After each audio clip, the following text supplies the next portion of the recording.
what I thought I'd do is do a little bit of a brief overview of what I consider to be the 10 keys to good baled silage production. How do we make good baleage? And then from there, what I'd like for you to do, if you're interested, we actually have some baleage that's down, it's being baled up as we speak, and we'll actually be wrapping it up here in a little bit. I have a PhD student who is doing a research trial with alfalfa interseeded into Bermuda grass. Some of y'all are familiar with that work that we've been doing here. And so we have 2 fields of alfalfa and Bermuda grass that have been cut and is in the midst of being baled up and wrapped up. So if y'all are interested, you're welcome to go out there and see that. What she's doing actually is looking at different types of inoculants, bacterial inoculants that we can spray onto the crop as we're getting ready to bale it up. And we've used this in corn silage production for years now, but it really hasn't made its way into baleage production. And now we're increasingly getting a lot of questions about baled silage and using inoculants, and so we're trying to get some good answers to those questions. We have about, I think it's 5 different treatments, 5 different types of inoculants. Some are dry products, some are liquid products. So our baler right now kind of looks like a combination. It looks kind of monstrous because it has all different types of inoculants, different tubes, different containers and whatnot on it, just so that we can compare all of those different ones to one another. But of course, if you were doing this on your own baler, it would basically be one sprayer or one dry applicator. You wouldn't have to worry about all of the stuff. We'll see. Can I ask a question? Sure. Why would you put the inoculant on right before you're baling? Well, the idea would be to try to get as uniform distribution through the bale as possible. So you can do it one of 2 ways. Inside better? Yes, yes. Okay. So an inoculant basically is a bacteria that boosts the desired species of bacteria. All of those bacteria are ubiquitous. They're everywhere. Lactobacillus is the primary genus of bacteria that we're looking at, and there are lactobacillus bacteria around everywhere. And what the inoculant does, though, is it ensures that you have maximum amount of population at the get-go.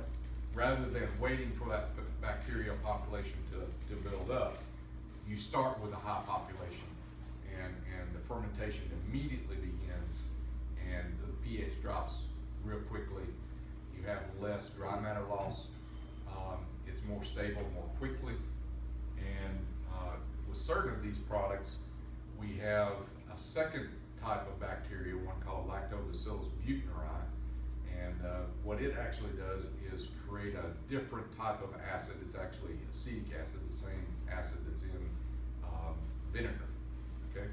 And what that does is actually protects it at feed out. So instead of it kind of melting away and rotting after maybe 2 or 3 days at feed out, it may actually be more stable and last for 4 or 5 days, or maybe even longer than that. Where that could be very important is if by chance you got a puncture in the bale, or somehow or other oxygen started getting into the bale, it will prevent it from ruining the whole bale rather than just that one little spot where it got in.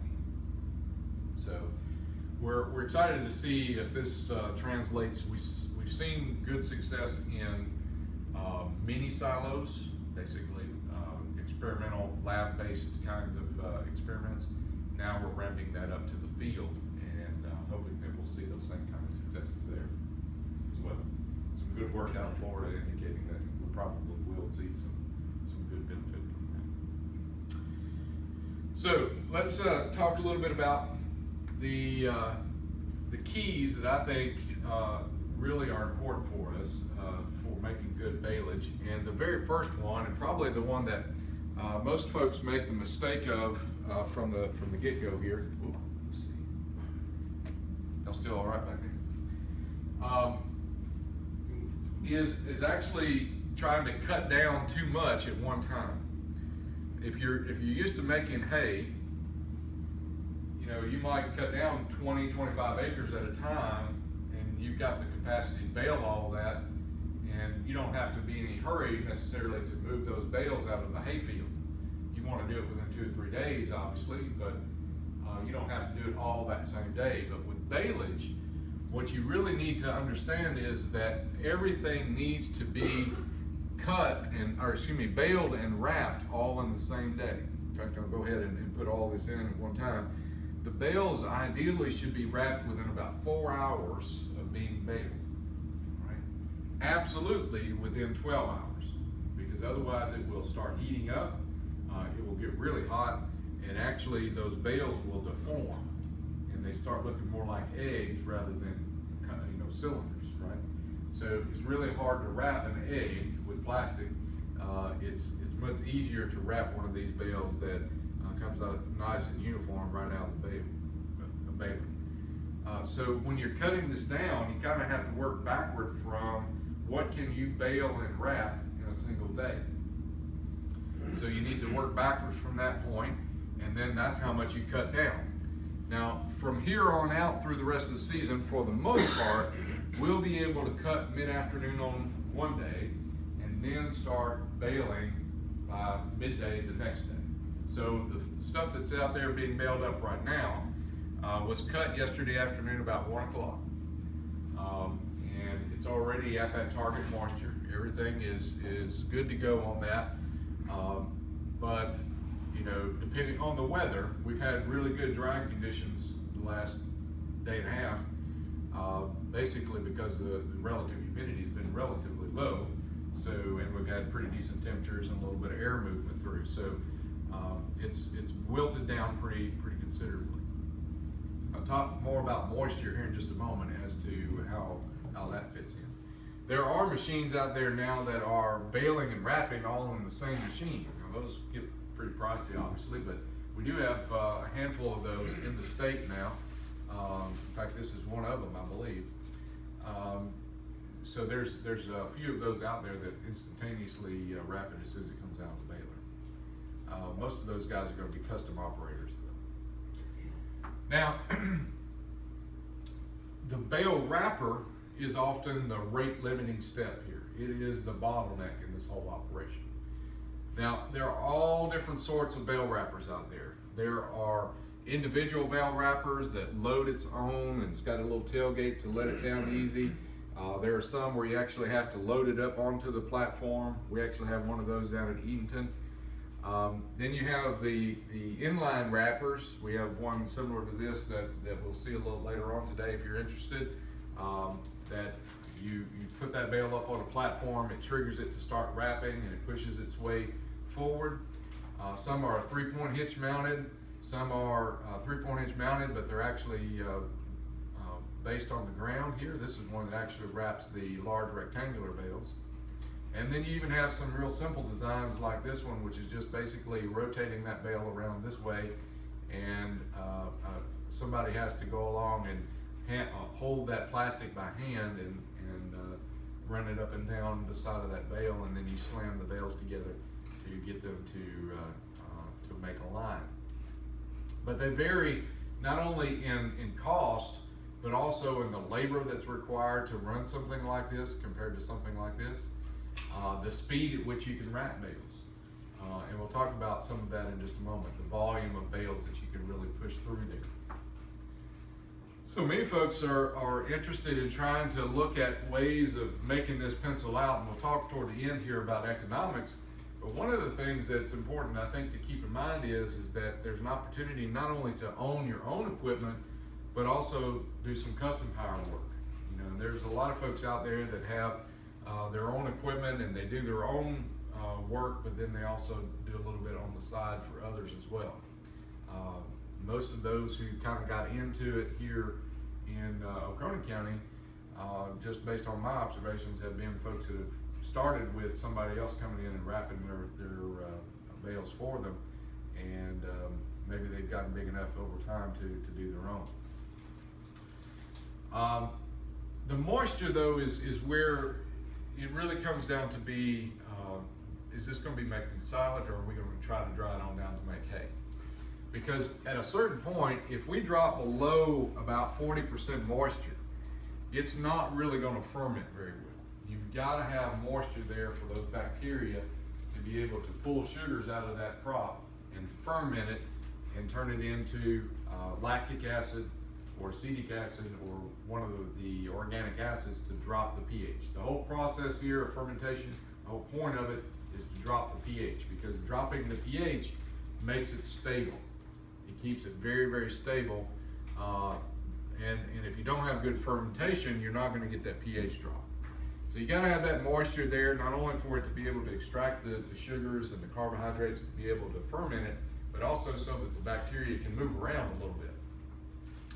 Now, on the other end of the spectrum, if we go too wet, if we get above about 65, 70% moisture, we run the risk of a toxic secondary fermentation coming on. What ends up happening is you get the lactic acid fermentation, but then you actually get a second fermentation that takes that lactic acid and turns it into something else. And one of the species that does that is a bacteria called Clostridium botulinum. If that name sounds familiar, you've probably heard of botulism before. Botulism is that secondary fermentation that turns lactic acid into butyric acid, and one of the things that ends up happening is you end up with botulism toxin that is formed. Now, you really have to be messing up royal oftentimes to get that kind of scenario set up. The most common cases that I've seen with that is where folks are going in immediately after cutting, where they go through with their mower conditioner and they windrow it behind the mower conditioner, and then they're going in there immediately behind that with the baler and baling all that up. And that's a scenario where we end up with some high moistures. Standing in the field, most of these crops are going to be 75, 80% or more in terms of moisture. So a lot of water there to get rid of. It needs to be wilted down to that 50 to 60% range. That's the ideal. Now you can go 5% above or 5% below that and still be okay. But the ideal is going to be at about 60%. When we're out there in the field today, I'm hoping that our graduate student out there didn't start too early. She was taking measurements, moisture measurements, and feels like we're going to be in that 60% range, and I think we probably will be. But once you start at 60%, usually by the time you finish in the field, you're going to be at 50%, maybe even below that. So starting at 60 is going to be the ideal, and you probably end up with some that'll be a little bit on the drier side. I'd rather err on the side of being a little too dry than not than overly wet. Overly wet can cause a toxin. If it's dry, then the only thing there is that it will have to be fed more quickly. Okay? It's not going to necessarily be poisonous. You may end up with a little bit more white mold on it, but it's not going to be poisonous. So how do we determine moisture? Well, there are 4 key ways or typical ways that we do that, and one of the more common ways of doing that is with a hay moisture probe or a high moisture hay moisture probe. I'm not a real big fan of those things. There's a lot of error associated with those. At the higher moistures in particular, we can have maybe 10% slop either way. It may read 60%, but it may actually be 70%, and it may be reading 50%. So those are going to get you in the ballpark, but it's a big ballpark. All right. I would say that most folks, once they've kind of calibrated their field, are better by feel than what those hay moisture probes are going to be. Of course, now you got to take the time to actually calibrate yourself to that, and the way to do that would be with microwave moisture test.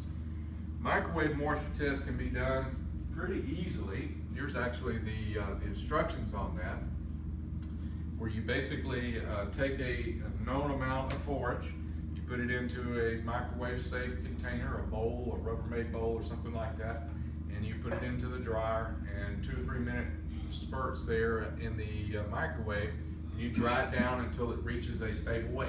You weigh it before you put it in there, and you weigh it after, and once it reads a stable weight, you can check the percent that was moisture, because what you're driving off is water. Now, what I would really encourage you to do is not use your wife's microwave. All right, ask me how I know. I've done that, and it wasn't pretty. I would also encourage you to make sure you use a cup of water inside of that microwave. Put it in a coffee cup, make sure that water is in that microwave, and maybe 2 or 3 of those cups so that you can rotate that water in and out of that microwave. Otherwise, you will set the microwave on fire. Ask me how I know. And that's how I ended up in the doghouse. There are other techniques to do that. And by the way, the instructions here are listed, and it's also available on our website at georgiaforages.com. You can also get some of these this coaster style moisture meter. Basically, it's a scale and basically a hair dryer is what it amounts to. It's a heating element with a fan that forces hot air through it. You weigh it before and you weigh it after, and you get a good measure of that. The coaster testers are used in corn silage fairly commonly, but we can also use that for forage as well. The number 5 key is to make sure we're making good bales. All right, good bales. First thing is to make sure we're using plastic twine or net wrapped bales. I really prefer net wrap because net wrap bales don't squat nearly as bad. They don't deform as bad as twine wrapped bales. But you can get by with twine. But if you're going to do that, you need to use plastic twine. The regular old sisal twine has an oil in it that they used in the manufacturing process that actually will break down the plastic, the UV inhibitor in the plastic. And as a result, whenever the sun shines on it, it actually will spread out and gap in that plastic, and you get oxygen coming in that way. So you really want to maximize your bale size. You want to try to make those bales as big as you can, but you need to match that to the size of the tractor you've got and the size of the other equipment that you've got. Early on, when some folks were trying this out, they quickly discovered, of course, that the size of these bales is roughly about twice the size of other round hay of similar sized because you've got all that moisture in it. And so if you put it up on a spear on a tractor, you may actually break the spear if it's not designed to carry that kind of weight. And your tractor may just simply not have the strength or the horsepower to be able to haul those around. You also want to make good dense bales. A 4x5 bale is probably the most common or popular size, maybe a 4 to 4.5, a 4 foot wide and 4.5 up to a 5 foot tall bale. A lot of folks started out making these as 4x4s, 4 foot wide, 4 foot tall. But it's very important that you make bales that have nice square edges to them, so that when those bales are butted up against one another, this is very important for inline wrapped bales. When those bales are butted up against each other, you don't want them one to be sagging below the other, because that's going to stretch your plastic out. So you want to choose an appropriate site here for wrapping. I think this is actually on Woods' place. You want to choose a good site, and you can see here this is a site that's free of any weeds or stobs that might poke a hole through the plastic. He's putting this down on the flat side, and on that flat side on these individually wrapped bales, that plastic coverage there is about 3 times as much as it is on the side. So you got more cushion there for it to set on. I think you really want to wrap these at the site wherever you're going to store it, just because you want to reduce the risk of damaging it during handling. If you're handling these bales, certainly if you're going to poke it with a spear, but even if you are using one of those squeezers that actually help you to move it around, you want to avoid doing that, because every time you touch that plastic, it's going to deform it a little bit, maybe stretch it out a little bit, and increase the possibility of oxygen getting into it. So put it wherever feed out is real easy, something that you can get to real easy. You also got to remember, again, you got twice as much weight there, and so when you pick this up, you got twice as much of that weight on the tractor, and your ruts may be going twice as deep. So be sure that you've got an easy place to get in and out of it. The plastic is not totally impermeable to oxygen. Some oxygen gets through them. And these are the numbers on a typical layer of that plastic. And if you look at a silo cover, for example, like for corn silage, if we're putting it into a trench or a pit, oftentimes those silo covers may be, a really good one might be 600 or 700 on that same scale. So you can see how much better those silo wraps would be compared to plastic wraps. So that's the reason why we have to put multiple layers on. Multiple layers to be able to exclude enough oxygen. So with an inline wrapper, what we would want to do is put on about 8 layers. If it's possible, some of these actually have it where you can program in on that wrapper where the bales lap together. You can actually program it in to put on double amount of plastic right there. That's very advisable to do if you can.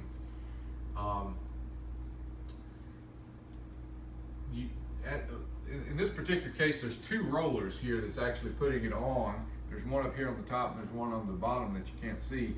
But they're stretchers. It's running through a little bit of a set of rollers that stretch that plastic out. And it's stretched to about 50 to 70%.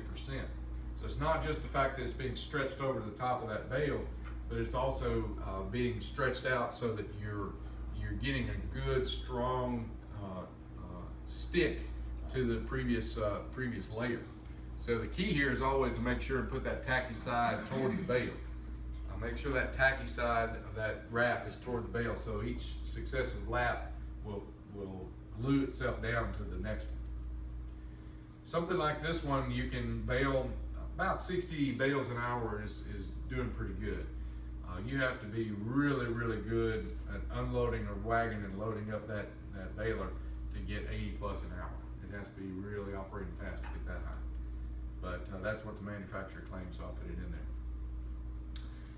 Now, with an individual bale wrapper, what I recommend in that case is to put on 6 layers.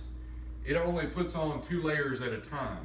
And every bale wrapper and every bale size is going to require a different amount of total revolutions. And most of these will have a counter on it that counts every time it goes around. But not only is it spinning in this direction, but it's also spinning this direction. So you got to remember, based on the complex geometry of this thing, you need to make sure that you're putting on enough to get 6 layers. Whatever that manual says for that size bale, you need to make sure you're putting on 6 layers.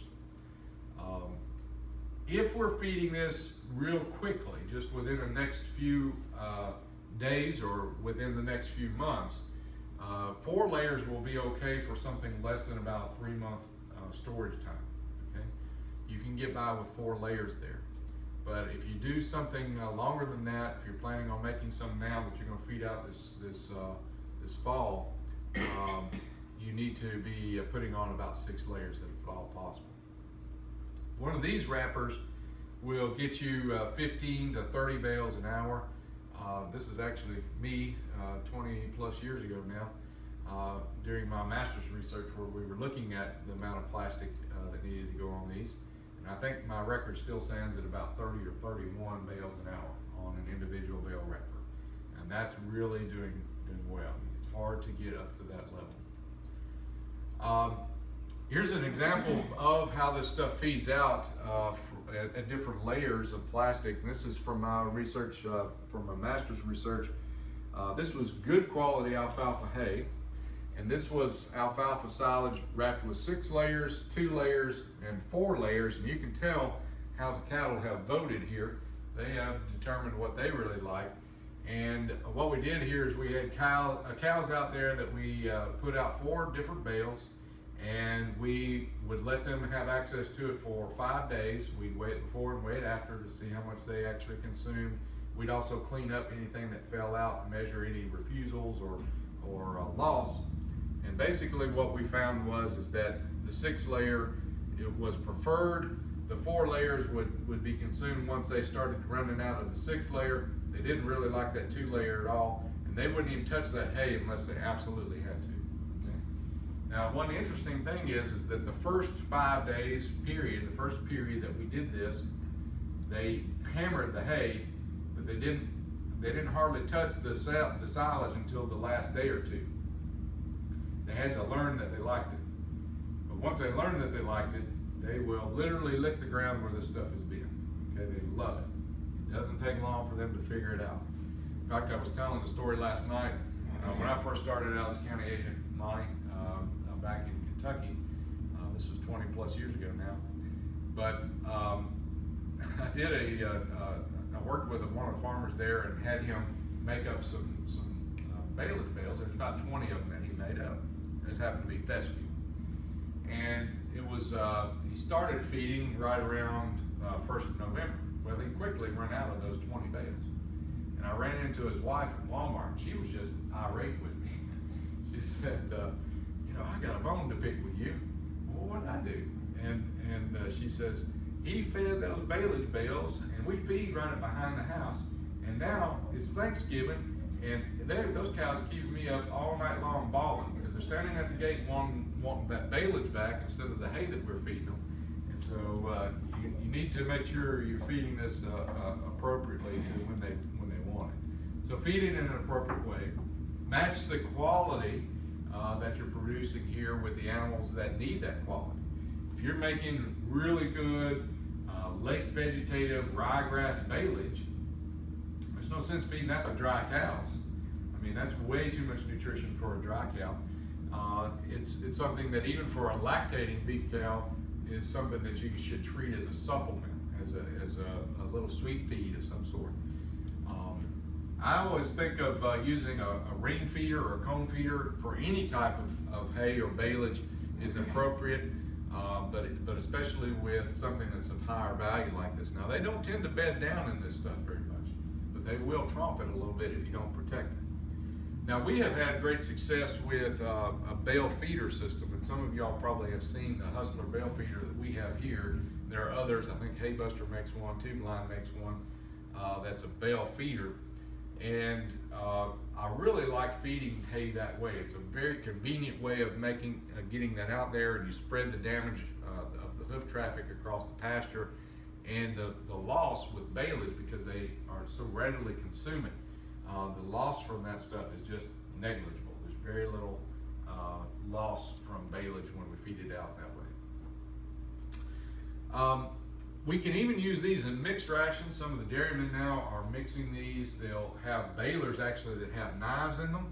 The baler that we have that you'll see a little later on, it does have a package that you can get, or an option on that baler for the knives that actually will reduce the size of the material. So it makes it easier once it's put over into a bale processor to be able to chew it all up. Otherwise, you may be there for a little while. If you're in the dairy, you may be there a little while chewing all that up. Key number 9 here is to make sure that we feed this within 9 months of it being baled. These bales do deteriorate over time, mainly because they squat and they become very difficult to handle, and that squatting, that deformation actually stretches out that plastic.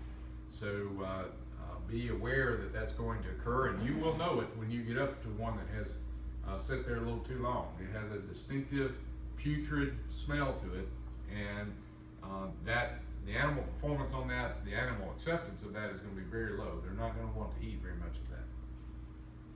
So the bales will begin to spoil over time, so make sure that you feed that up within about 9 months, if at all possible.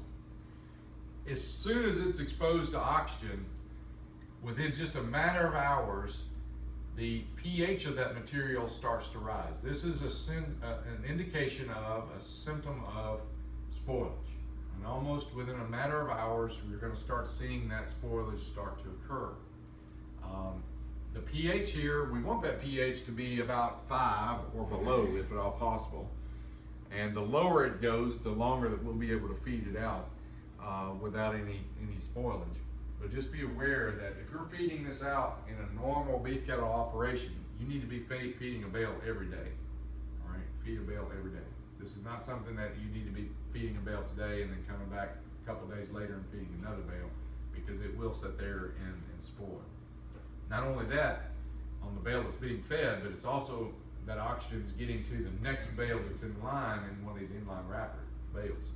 So be aware that there's oxygen creeping into that next one, and at least we'll go 6 or 8 inches deep, even if the outside round side is covered in plastic. So the number 10 key here is to have a plan for handling the plastic. Recycling is not currently an option in most places, although there are some areas that are taking ag plastics now in Georgia, particularly down where we have a lot of vegetable production, where they're using plastic culture down there. But generally speaking, recycling is not an option. You need to gather this stuff together, put it into the landfill at this point. There's not much other option other than that. But what you should do is reduce the bulk so that you keep it from going all over the place on the farm. Probably the most common complaint that I get from farmers about baleage is they end up with this plastic. I've got that plastic all over the place. It's blown from one end of the farm to the other. Well, the key is you really got to have a routine or protocol in place. Every time you feed that, you slice that plastic off, you put it in a certain place on the tractor, and as soon as you get back to the barn, you put it into a barrel or some sort of container so that you can kind of keep it all in one place. Same thing for net wrap as well. We did this, and when I was at the University of Kentucky, we had some old tobacco balers, and so we just used that to bale that up into a package that we could carry around. That was actually about 150 pounds of plastic wrap there. And one thing that you sometimes do with graduate students is you give them really odd chores to do just to see what happens. And this is the one that was given to me just to see what will happen. What will happen if you run all that through a square baler? Well, surprisingly, it did work. It did work pretty well. I'm not recommending that method by any stretch of imagination, but it did work. And so, that's an option as well. But whatever you can come up with to reduce the bulk would be helpful, I think. Let me just say a quick word about economics. We actually do have some more information, more detailed information about this on the website if you're interested. Baleage technology is not inexpensive, that's for sure, but it does have a lot of economic merit, particularly for medium-sized producers and above, all right? Generally speaking, what we found is that for herd sizes that were about 100 cows or more, they could justify purchasing and owning that equipment themselves.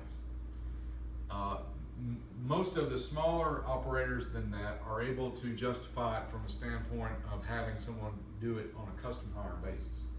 And I realize that the average, I think in Georgia, the average herd size is something like 40. So the majority of our beef cattle producers are needing really to look at this as a custom hire job rather than owning their own equipment. But where this is really going to make a lot of sense is not necessarily on the storage and feeding loss. You're still, you're getting a lot less storage and feeding loss by making baleage, but that's not where you're going to make up all of that economic value. Where you're really going to make up the economic value is when you're dealing with higher quality forages. There's not a real good way of making good ryegrass hay reliably, right? It's almost always in a season like this year where you've got 2 or 3 days stretched together where you can make hay, but it's not that 3 to 5 days window that you really need to be able to get it good and dry. Same thing for alfalfa and these legumes that oftentimes would shatter the leaves if we're trying to make hay off of those. And even the high quality summer annuals like pearl millet, sorghum, Sudan grass, being able to make baleage off of that makes a huge difference. And timely harvest is very crucial on those. It's very difficult to justify this if you're just wrapping up Bermuda grass. That's not necessarily going to give you the economic advantage that you would have out of these higher quality forages. So really focus on the high quality forages for something like that.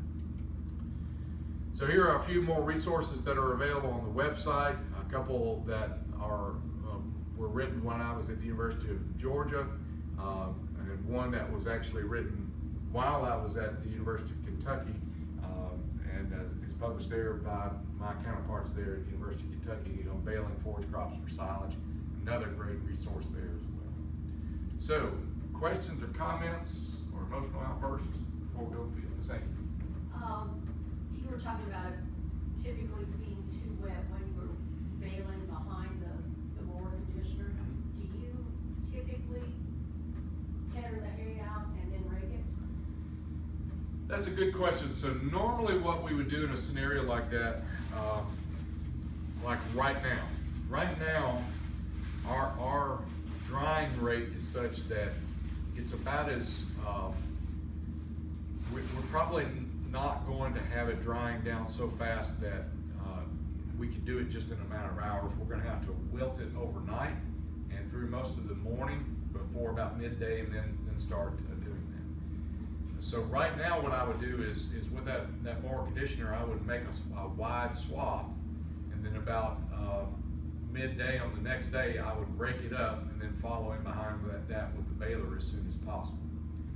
As we get further into the summer and the temperatures are higher, the rate of evaporation is higher, what I would do there in that scenario is use that shroud to make a windrow behind the mower conditioner to keep as little of that exposed to the environment, so that just the top of that is going to dry off. And then what I would do is I would rake two of those windrows together, rake one on top of the other, so that you've got the two dry layers that are on the top, and then that's turned over on top of that. Those two dry layers are together, and the bottom and the top then would be wet or wetter.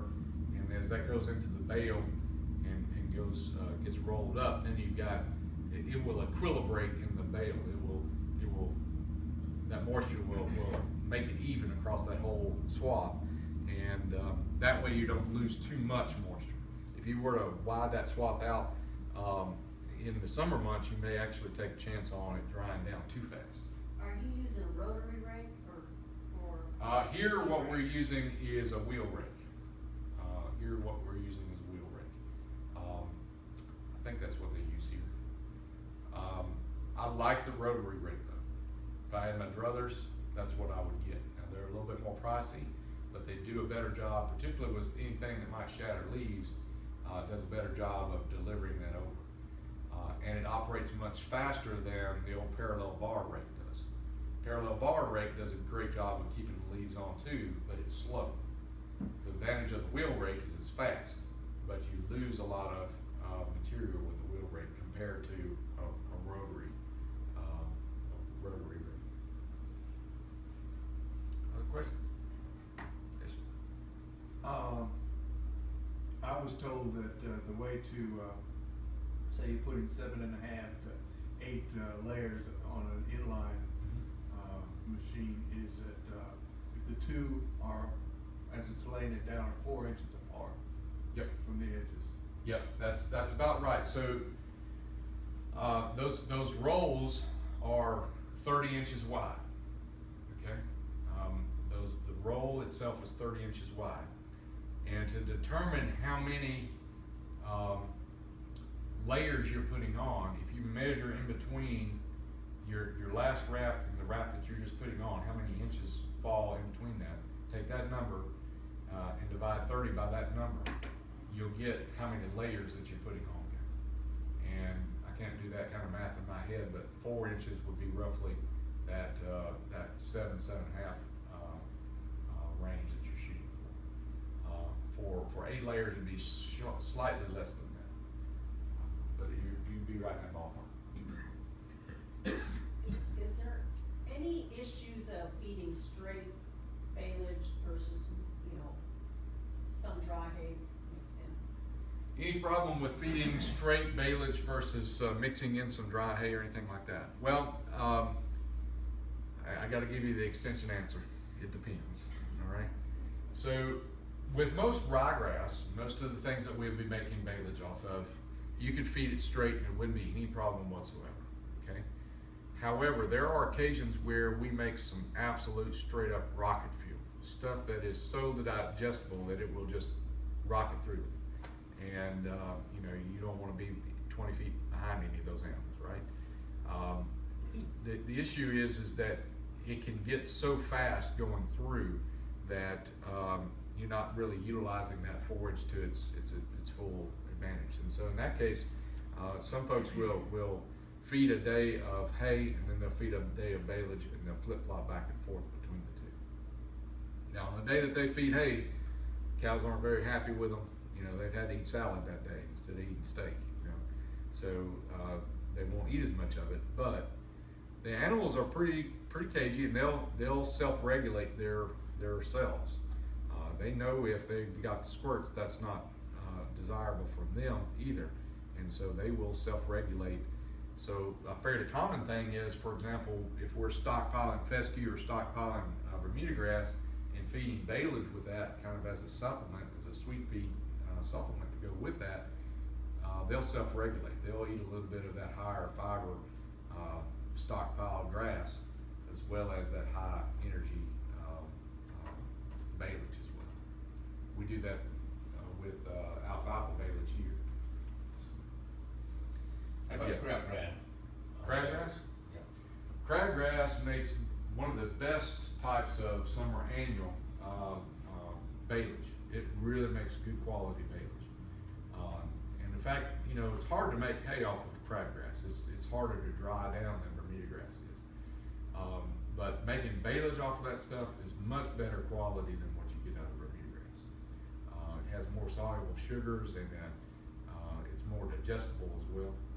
So if you've got crabgrass in a scenario there where you're trying to make baleage off of it, the only problem with crabgrass is the yields on it are not as high as we get on some of the other summer annuals. You're lucky if you can get 3 tons to the acre during the summer off of crabgrass.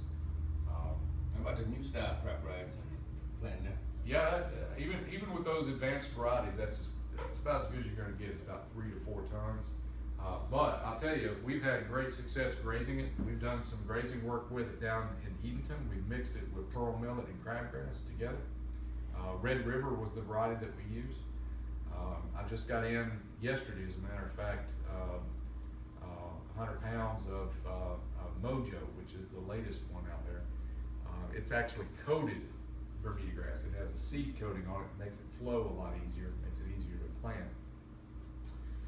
It also gives it a head start getting it germinated and getting it going with that seed coating on it. So the newer varieties that are out there, I really am a fan of. There's going to be at least 1 more, maybe 2 that will be released next year and available on the market that will be advanced even over Red River. So I'm excited to see those come on board as well. We've had really good success with them. What about nitrates with the baleage? Good question. Good question. So in theory, start with that. In theory, the fermentation process theoretically will drop the nitrate levels. The bacteria there will actually consume some of those nitrates and turn it into protein. In theory, it should drop it by about 50 to 60% with good fermentation. And in corn silage, we'll see that. We'll generally see that in corn silage. In baleage, the fermentation is never quite as good as what we see in corn silage. So it will drop some, but it's not going to drop a lot. All right. Let's say you started with something really high, like 10,000 parts per million. It might drop it down to about 8,000 parts per million, but it's still going to be in that red zone. You know, if you start with 5,000 parts per million, just above the red zone line, you may get it down below 4,000 parts per million. All right. But we're not talking about a major shift there, typically speaking, with baleage, at least in what we've observed. Now, corn silage, you get more drop, but not so much on baleage. Maybe the fermentation's not quite as good. Maybe it's because we're not using as many inoculants, and maybe we'll find with these inoculants that we would see some benefit there. But that data's not out there just yet.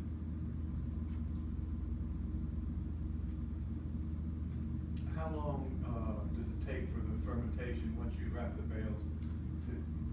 Great question.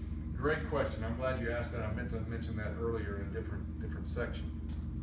So the fermentation normally takes between 21 and 35 days, somewhere in that neighborhood. It depends on how many bacteria are present there, and in these inoculated bales, they should ferment faster and complete faster. But generally speaking, 21 to 35 days before the pH will drop down to as low as it's going to go.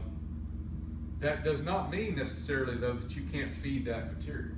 Let's say, for whatever reason, and I've had a number of calls like that this year because folks have run out of feed or whatever, and they baled up some material, they wrapped it, but 4 or 5 days later, they really need to feed that baleage.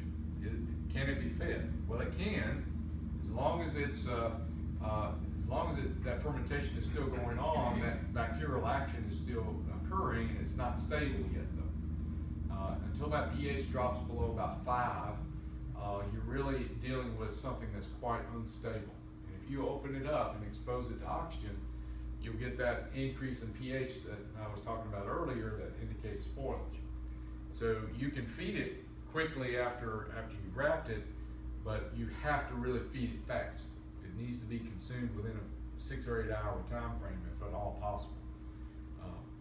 Otherwise, it's going to sit there and rot. It's going to turn into compost real quick and heat up, and to the point it may actually heat up and catch on fire, depending on how long it's sitting out there. So that was a very long-winded answer to your question. Any other questions before we go to the field? Mike? You know, we get damages to some of those bales. What's the best way to take care of some of the damages to the plastic? Good question. Yeah, occasionally we'll get a puncture hole in that plastic, or occasionally we'll go and make a puncture hole in that plastic to pull a pore sample out of it or something like that. What do we do to patch that hole? Well, I'll tell you first what doesn't work. Duct tape does not work. I mean, it may stay on there for a day or two, but eventually the duct tape does not have a UV inhibitor in it, so it will break up and it will fall apart. You need to use silage tape. Go to your local ag supplier, and many of them will have silage tape. The people that sell you the bale wrap, normally they'll be able to provide you with a roll of silage tape. It has a UV inhibitor in it. It's nice and wide. It has a lot of good sticky on it, and it will stay there. You can also use greenhouse tape. If silage tape is not available, you can use the plastic greenhouse seal that they make available as well. But anytime you open up any hole there and introduce any oxygen, you're going to get some spoilage around that. You'll get a white mold patch right around that spot that you've opened up. But if you seal it off and keep any more oxygen from getting in there, you will keep it from ruining the whole bale or the whole even roll